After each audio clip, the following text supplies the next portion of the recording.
Hello guys! Hello! Welcome back again to my YouTube channel at welcome po dito sa Algrace Store. For today's video, sasagutin ko lang yung tanong ng ating dalawang viewers. Nagtatanong tungkol sa ating electric bill, kung magkano daw yung bill namin sa kuryente kasi meron tayong ice cream. Asa na ba yun? So ito yung kanilang comment guys. Ayan. Ini-screenshot ko na lang para mabasa ko. Shoutout pala sa Ulisa Caps Vlog 5768. Sis, how much ang kuryente mo? Kasi plan kong i-pull out yung Ace freezer ko. Ang laki ng na-add sa Meralco bill ko. Plan ko na bumili na lang ng ganyan na lang na freezer kalaki. Siguro yung sinasabi ng ating viewers is yung maliit na yun. Ayun guys. Yung maliit na freezer na yun na nandito sa loob ng tindahan. Ayan, wait lang. Tapos, meron pa ditong isang tanong. Ito naman po si Jennifer890. Magkano po ang kuryente nyo? Hindi po ba malakas sa kuryente? Kasi itong mga comment na to, doon po to is sa vlog ko na mayroong Joy Ice Ice Cream. So, ayun, yung ating kuryente ay papakita ko na rin sa inyo yung bill para naman meron tayong proof na talagang ito yung binibil natin sa kuryente. Ayan guys. Ito po yung bill namin nung December 29. Nag-due date siya nung December 29. Ayan. Ang bill natin nung December is 3,171.68. Bayad naman na yan guys. Ayan. May paid na yan. Si partner ang nagbabayad nito sa GCash lang. Malaki po talaga siya sa kuryente. Malaki po yung nadagdag sa bilang kuryente namin mula nagkaroon kami ng freezer. Kasi dati, magkano lang binibil namin sa kuryente.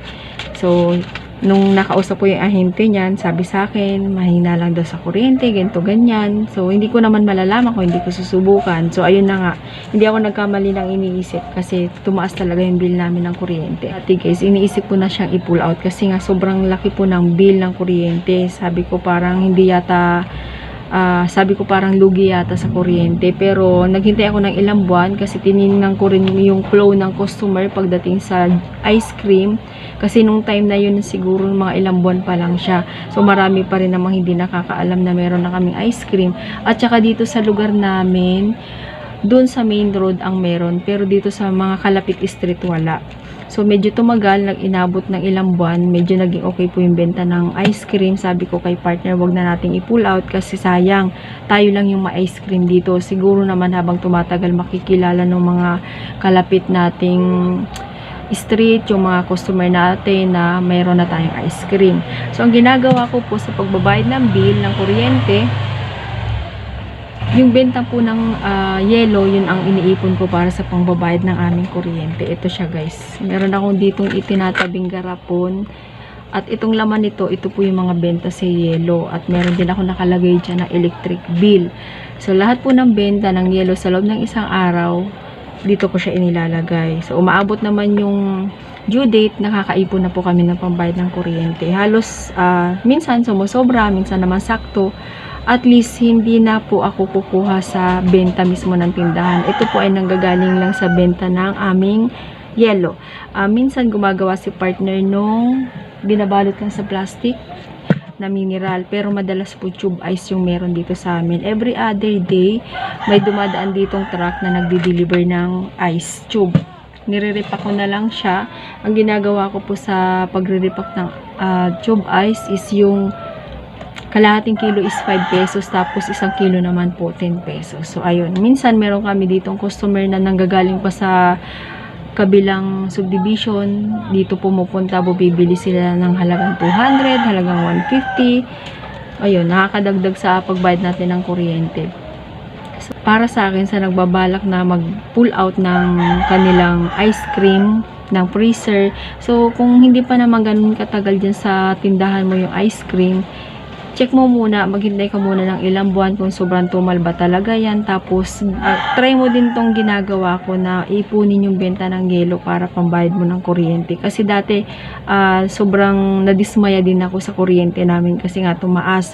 Tapos sabi ko, kung dito ko lahat sa tindahan hugutin yung pangbabayad ng kuryente, halos mahigit 3,000. Pag summer po, umaabot siya ng 3,400, 3,500. Ngayon kasi taglamig. Malamig pa rin tayo ngayon kahit January. Ito bill namin na to is December po ito. 3,171.68.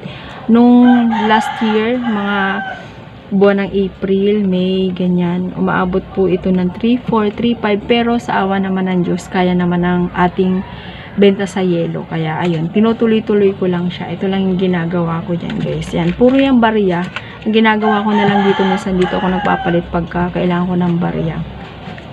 So, ayan lang po yung ating diskarte sa pagbabayad ng kuryente. Kahit medyo tumaas yung ating bill ng kuryente, kaya pa rin namang bayaran dahil sa ating anong tawag dito, yelo. Ayan po yung ating freezer na maliit. Ito yung freezer na yun, guys, nanggaling po yun sa katas ng GCash. Siguro 3 years na ba siya o 2 years? 2 years na pala siya kasi 3 years pa lang yung ating tindahan. Tapos, yung ice cream naman po natin nandoon sa labas. Ayan. Yan ako naglagay. May mga yelo po yun sa ilalim kasi hindi naman ako sobrang dami umorder ng ice cream. Tinatansya ko lang kung ano yung mabibenta at saka hinahanap dito sa amin, yun lang po yung binibili ko. Kaya may space sa ilalim ng freezer. So, kahit pa paano hindi tayo nawawala ng yelo. Maliban na lang siguro kung nagkakaroon na ng problema minsan yung delivery. Yun, nauubusan. Pero may nakaalalay naman dyan yung mineral na ginagawa. Tagpo 5 pesos naman yun.